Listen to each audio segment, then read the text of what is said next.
In Week 11, the Washington Commanders gave the Giants chance after chance after chance to take away a victory that should have been a loss. And eventually, the Giants made him pay for it. That and more on today's episode of Locked On Commanders. You are Locked On Commanders, your daily podcast on the Washington Commanders. Part of the Locked On Podcast Network, your team every day.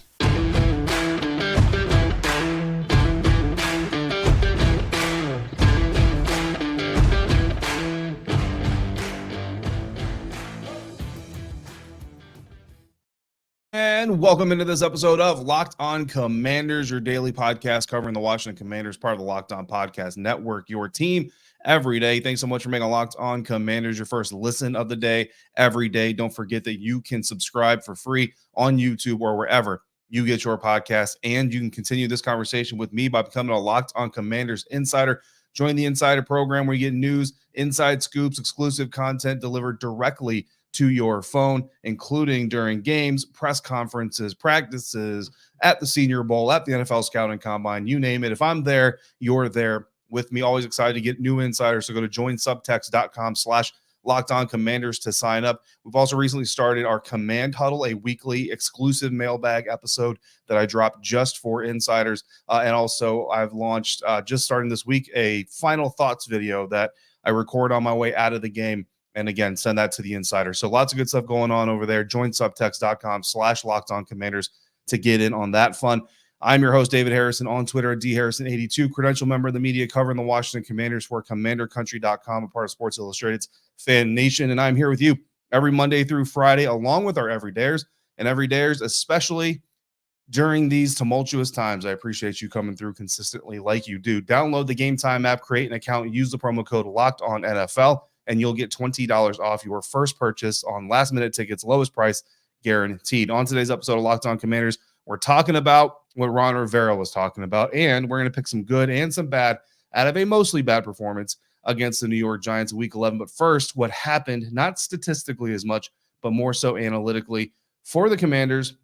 This loss, bottom line, goes down to feeding the trolls, period. Like, at the end of the day, that's exactly what you do. You fed the troll, you fed the troll, you fed the troll. Eventually, the troll smashed you over the skull with a rock and killed you. And that's essentially what happened to the Washington Commanders. Mid-third quarter is about when the Giants really took control of this game. Up until then, everything that they had was given to them, and the momentum that the Giants used to fuel them taking over the game was given to them as well. And you could possibly even argue even later than mid-third quarter, but I give them a little bit of credit and say about mid-third quarter. So for over half the game, the Washington Commanders, in reality, were in control of the game. If they just corrected their own mistakes, they would be fine. But they never did that. And then the Giants stopped giving them chances to make amends for their own mistakes. Commanders, at the end of this game, 5.2 yards per play compared to New York Giants, 5.4 yards per play. So if you're stat box scouting, you say, well, nuh-uh, because the Giants had more yards per play than the Commanders did. So obviously they were doing effective things all day as well. But when you look at the actual flow of the game, sounds like the Giants had a better offensive day. But when you look at the first 15, this is something we usually do. We break it down, kind of get in detail with the nitty gritty, but really we're looking at the totality of what happened. So that's, again, the key to any good after action review. What was supposed to happen? Well, you're supposed to come in and beat the Giants by 9.5 points. What actually happened in the first 15 plays, New York Giants gained 66 yards. That's 4.4 yards per play, which actually sounds better than it looked on the field. There was a couple of explosives in there, unfortunately, towards the end of those 15 that boosted that average. If you narrow that down to like the first 10, the average actually goes down a lot more. The Commanders' first 15 plays, they gained 106 yards of offense. That's 7.1 yards of offense per play that the Commanders gained versus the Giants. So why then, after the first 15, did the New York Giants have the lead and then obviously eventually never give it up and end up winning the game? Turnovers. If you watch the game, you already know the answer to that, but let's get a little bit deeper into the cause and effect, right? The Commanders end up giving the ball to the New York Giants on Sam Howell's first interception after the Commanders gained 5 yards per play on that possession prior to that throw. The next drive, the first play is an 11-yard gain, and then boom, the Logan Thomas fumble happens. You give the ball back to the New York Giants at the Washington 45-yard line. That's all coming within the first 15 plays of the game. After that, you basically have the opposite of complimentary football. So it's bad football helping bad football stay bad. The defense ends up giving up 2 plays of 24 yards back to back with the final one being the 24-yard touchdown pass from Tommy DeVito to Saquon Barkley for the New York Giants' first score of the game. That's how the first touchdown for the New York Giants came to be. An interception early thwarts a Washington Commanders drive, and then they get the ball back, and then a fumble gives the Giants the ball in Commanders territory. They turn it into an end zone. So immediately on that play where they give the Saquon Barkley touchdown, immediately the defense actually comes out looking pretty solid following the Logan Thomas fumble. First play of that drive, dual corner blitzes, get a sack for Benjamin St-Juste, the team's third sack of the day at that point. The next play, they don't get to DeVito, but he's clearly uncomfortable, throws the ball horribly off target, incompletion, exactly what you want to see happening if you're the defense, and exactly what you want to keep happening by applying more pressure. But again, complementary football, you need pressure applied by your offense by way of scoring to help keep that pressure on the young and experienced quarterback. On 3rd and 13, however, Washington doesn't lean on the pressure they've been bringing to get DeVito off base. In the first place, they're not aggressive. They go back to their typical approach. They bring 4 rushers, all 4 of them down linemen. They drop into zone coverage, and the deep drops play to the sticks. It's 3rd and I think it was 3rd and 15, 3rd and 13, but you have 2 defenders in this play. When you go back and look at it, Benjamin St-Juste and Cameron Curl, who are kind of in the middle part of that zone, neither of them goes with Darius Slayton. Neither of them sees Darius Slayton coming into that area of the field. Neither of them locks in on him because they're both locked in on the same tight end who is underneath the sticks about 5-6 yards if he even makes the catch, and he's not in stride if he does get the ball. They let the receiver sneak into the empty space between 4 Commanders defenders who then come in to make the tackle after he's already got the first down. That's where Percy Butler ends up getting hurt. It's a 24-yard gain and a first down. Now, Darius Slayton actually starts the play in Kendall Fuller's zone. Kendall Fuller follows him a little bit, lets him go because he's got that short zone on his side of the field, but I don't see any signs of him communicating to Benjamin St-Juste, who's the defender closest to him, that Slayton is entering the other zone and leaving his zone. Now, I'm not saying he didn't communicate it. What I'm saying is I don't see anything. I don't see any points. I don't physically see his head turn towards Ben or anything like that. Now, he could have yelled at him anyway. I can't hear him, obviously, on the tape that I'm watching. But the bottom line is, whether it's from a lack of communication from Fuller saying, hey, dude, my guy's about to enter your zone, you need to pick him up, or it's St-Juste not being aware that Slayton is entering his zone and getting fixated on the tight end. Whatever the cause is, the effect is a first down for the New York Giants. The very next play is a touchdown pass to Saquon Barkley, where he's matched up against Jamin Davis. Everybody knows that Saquon Barkley on Jamin Davis is a mismatch. Jamin gets flat-footed early in the play, and Saquon ends up with about 3 yards of separation between him and the linebacker and trail. Why this team, like Cam Curl comes over late, credit to him for the effort to try to get over there and make the play. But why this team refuses to put top coverage on Jamin Davis's guy when he's in man coverage continues to amaze me. Jamin Davis is not like the worst pass defending linebacker in the National Football League, but against a dude like Saquon Barkley, against Tony Pollard of the Dallas Cowboys, if you don't think Jamin Davis is going to get burned against Tony Pollard of the Dallas Cowboys, you have not been watching this team close enough. And if this defense does not give Jamin Davis top coverage when he's in pass coverage against Tony Pollard, manned up, so you know it's coming. It's not like they're just putting him in the zone and getting that matchup. When he's manned up on the running back, you're not giving him top coverage. You're going to be burned. Again, I promise you that. But that first touchdown, all of that we just talked about, that's only one touchdown. That's 7 points. That's not a game killer. But that is exactly what happened all day long. 6 of the 8 explosive plays that Washington's defense gave up to the Giants offense followed giveaways.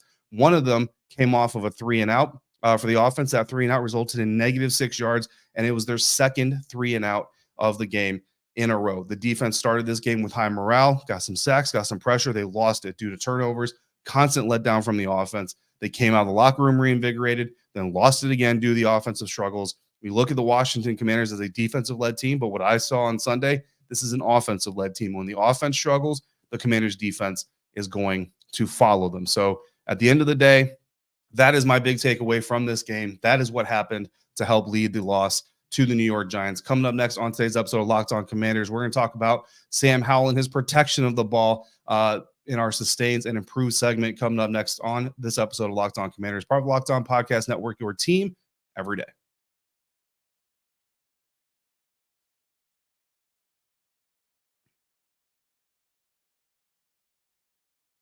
And today's episode of Locked On Commanders is brought to you by Game Time. You shouldn't have to worry when you're buying tickets to your next big event. Game Time is the fast and easy way to buy tickets for all your sports, music, comedy, and theater events near you. If you want to catch the next Commanders home game against the Miami Dolphins on December 3rd, you can do so for as little as $133 right now on Game Time, plus get 20% or $20 off with our promo code here at the end. Game Time is the only ticketing app that gives you complete peace of mind with your purchase. See the view from your seat before you buy it, so you know exactly what to expect when you arrive. All-in prices show your total up front, so you know you're getting a great deal without hidden fees. Game Time even has deals for tickets right up to the time of the event and even an hour after it starts. It's a great place to find last-minute seats. Take the guesswork out of buying tickets with Game Time. Download the Game Time app, create an account, use the promo code LOCKEDONNFL, and you'll get $20 off your first purchase. Terms apply. Again, create that account, use the redeem code LOCKEDONNFL for $20 off. Download Game Time today. Last-minute tickets, lowest price, guaranteed. Today's episode also brought to you by BetterHelp, and this show is sponsored by BetterHelp. I look forward to the holiday season every year. Thanksgiving, Christmas, my youngest birthday all happen to be within about 30 days of each other. And then there's the fresh feeling of New Year's that comes right after it. Tons of football going on, but also comes down the final regular season stretch of the NFL schedule. The NBA schedule is rolling forward, and I start to get ready for the Senior Bowl, for the Scouting Combine, all at the same time that all these great festivities are happening. Bottom line is, it can be a lot. And it's natural to feel a little bit stressed, feel a little bit of anxiety, worry. Are you covering all your bases? Are you making everybody that you need to happy in your life? Therapy can be a bright spot amid all of that stress. Sometimes it makes you feel, it'll help you feel grounded. It'll give you the tools you need to manage everything going on, like learning positive coping skills. It'll help you set boundaries and empowers you to be the best version of you. And it isn't just for those who have experienced major trauma. If you're thinking of starting therapy, give BetterHelp a try. It's entirely online, designed to be convenient, flexible, and suited to your schedule. So find your bright spot this season with BetterHelp. Visit BetterHelp.com/lockedon to get 10% off your first month. That's BetterHelp, HELP.com/lockedon.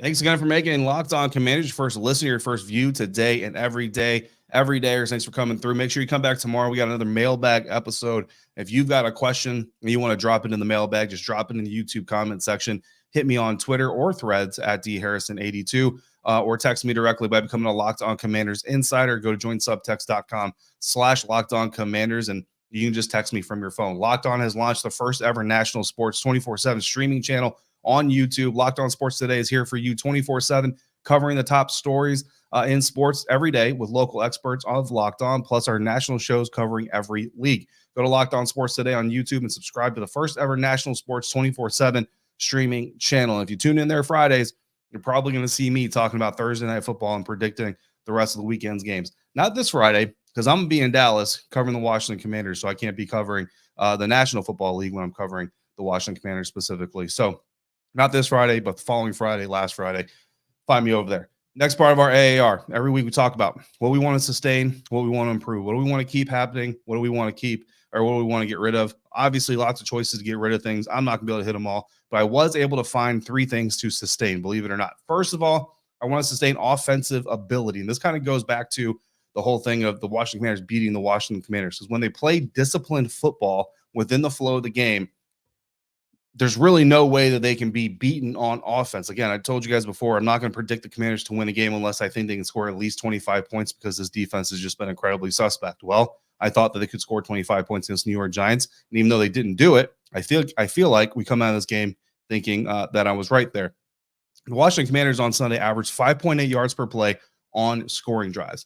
They averaged 5.61 yards per play on turnover drives. They actually almost outgained themselves in turnover drives compared to their scoring drives. But the bottom line is, whether the drive ended in a score, whether it ended in a turnover, the Washington Commanders were busting off plays at a clip of over 5.5 yards the entire day. For the most part, there were 3 drives before the end of the game where those 3 drives, 2 3-and-outs and a punt, or 2 3-and-outs and halftime, they averaged 1.83 yards or 1.8 yards per play on those 3 drives.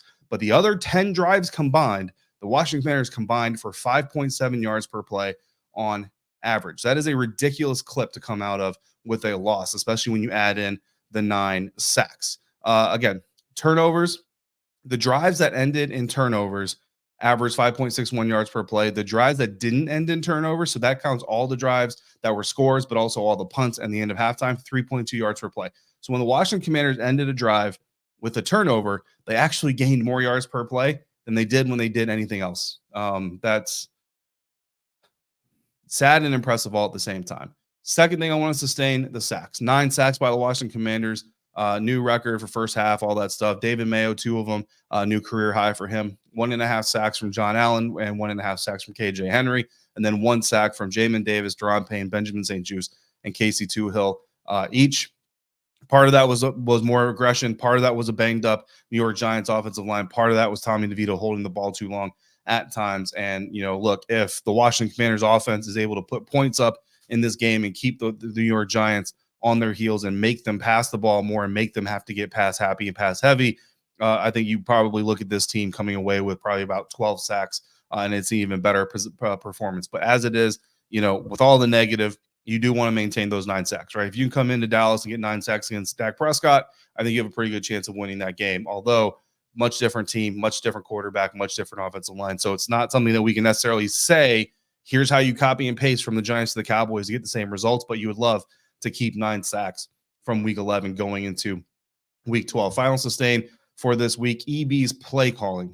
Bear with me now. I know the offense did not do a great job, and the offense in large part carries their piece of the pie and the blame pie here. But even with some of the deficiencies that I've noted, nobody is going to be perfect. I tend to give a little bit of break on late game turnovers, like the pick 6 at the end. Like you got less than 30 seconds, no timeouts, you need a touchdown.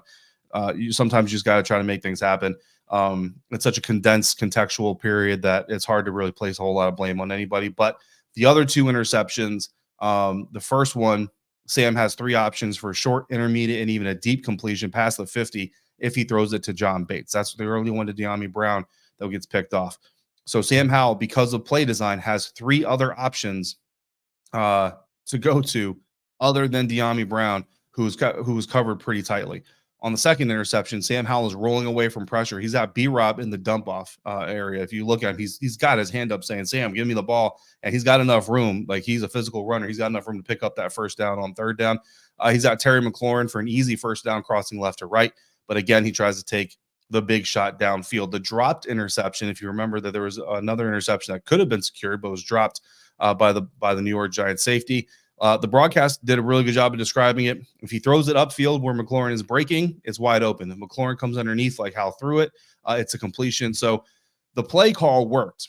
One of those 2 guys, Terry McLaurin or Sam Howell, made a mistake. Whichever one made a mistake, they caused the play to falter, but the play design itself works splendidly. So again, I think Eric Bieniemy, you look at the fumbles, you look at all these things, like he put the team in position to be successful. He put his offense in position to score points, move the ball. So I want to keep that going into week 12 against the Dallas Cowboys. Improve. You got to take what the defense gives you. I just kind of talked about that. 3 3-and-outs in the second quarter. 1 was the end of half, but the other 2 on the first 3-and-out, the Commanders got 5 yards on first down, 3 yards on second down. Both of those are successful plays. Then they go hurry up, and Sam calls a bunch of audibles and adjustments at the line of scrimmage. The result is a no gain on 3rd and 2 to the weak side of the formation, which also happens to be the short side of the formation, with Robinson lined up in shotgun about 5 yards behind the line of scrimmage. The 2 runs to the left that Brian Robinson had before that play, one was an A-gap run that he bounced out because the offensive line got such great push up the middle that he was able to get a clear lane to the outside. The other one was from under center, and he had a downhill start going into the left side B-gap, completely opposite, different types of plays than what they did on that 3rd and 2, and obviously it didn't work. The second 3-and-out, on first down, they gained 2 yards with the right side run. The pass on the second down was the one that we just described, the could-have-been interception that was dropped by the Giants defender. So you already know why that was at fault. And then on third down, Sam Howell is sacked, waiting for long plays to develop on 3rd and 8. So defense is giving you room. Defense is giving you options. You got to take them. Go back to those play calls where we discussed that he was trying to do too much. Final improvement, Giants wide receiver Isaiah Hodgins said some interesting things that we're going to go over here. He said, quotes, "The Commanders play a lot of man, so for us, we do a lot of meshes, trying to get some picks and make their defenders pick themselves for our receivers. They were kind of struggling with the meshes that we had, and we'd seen that and even started calling them even more. Asked about adjustments. Hodgins said, not really. They didn't adjust, he said. Their main plan seemed to be that they wanted to play man and let their D-line do what they do. They had some success with the sacks and stuff, but playing man in the NFL for an entire game isn't easy. So we started doing that, and I didn't really notice a counter. They stuck with their plan.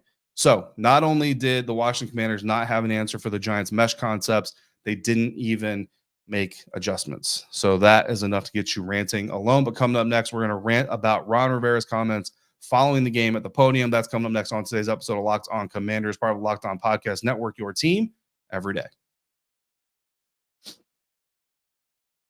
And this episode of Locked On Commanders brought to you by FanDuel. Score this NFL season with FanDuel, America's #1 sportsbook. Right now, new customers get $150 in bonus bets with any $5 money line bet that wins. That's $150 if your team wins. The Washington Commanders, unsurprisingly, are underdogs heading into Dallas to face the Dallas Cowboys on Thanksgiving. 10.5-point underdogs to be completely certain. But if you think they can pull off the upset, sign up, drop that money line bet on Washington. And if they do it, you win as well. If you're a Commanders fan, but you think there's no way they upset the Cowboys, drop that money line bet on Dallas, and you get your silver lining with $150 in bonus bets. If you've been thinking about joining FanDuel, there's no better time to get in on the action. The app is incredibly easy to use, and there's a wide range of betting options, including those money lines, but you also got spreads, player props, over-unders, and more. So visit FanDuel.com/lockedon to score this NFL season. FanDuel, official partner of the NFL.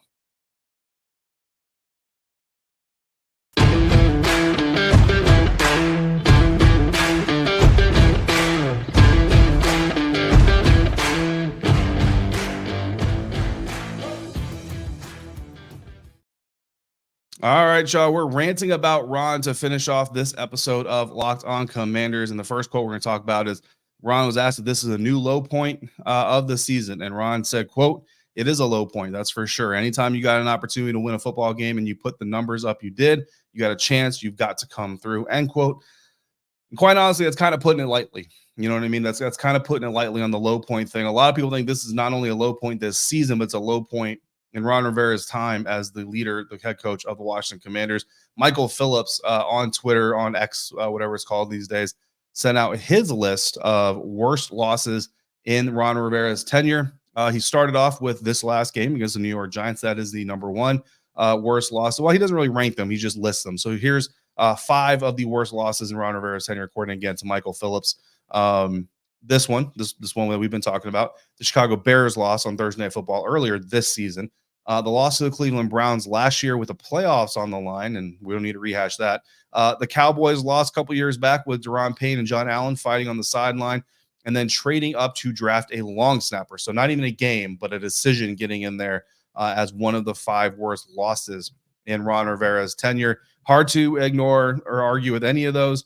The only one I was not present for was the Cowboys loss when Daron Payne and John Allen got in the fight. I was writing and talking about the team, but wasn't on ground covering them in person yet. But that's Michael Phillips' list. If you got your list and you want to, by all means, share it with me, and maybe we can make a portion of the mailbag episode about the worst moments in the Ron Rivera tenure so far, if you want to go that direction. On if the team came ready to play early in this game, Ron Rivera, first of all, cut off the question. Then he said, quote, "Always, they showed up early to play. They were ready to play. They had a good week of practice. It's unfortunate we turned the ball over the first 2 possessions," end quote. And certainly the first 2 possessions, not the only reason they lost this game, but certainly didn't help matters. They're fumbling the second half. Kickoff certainly doesn't help matters. 3 interceptions from your quarterback, even though I kind of give a little bit of forgiveness for that last one because you're in kind of a desperate situation there. Bottom line is, I think Ron is right there. The players did show up ready to play as far as effort is concerned, right? Effort has never been an issue with this team that I can remember. And again, I've only been on the beat for a couple years now. But I think that you have enough effort from these guys. What's missing is either the communication, the IQ within the scheme, the understanding what your job is, the decision making sometimes from the quarterback, especially the focus and the discipline in securing the football, and of course the consistency, right? Which I know at least a couple of my insiders are really frustrated with hearing Ron Rivera repeatedly talk about just need to be consistent. Well, the problem is the only thing that has been consistent is saying you need to be consistent. That's not consistency. So that's our ranting about Ron for this week. we'll see. Maybe the last one. We got one more game coming up this week, Thursday. We got the Dallas Cowboys. I'll be in Dallas.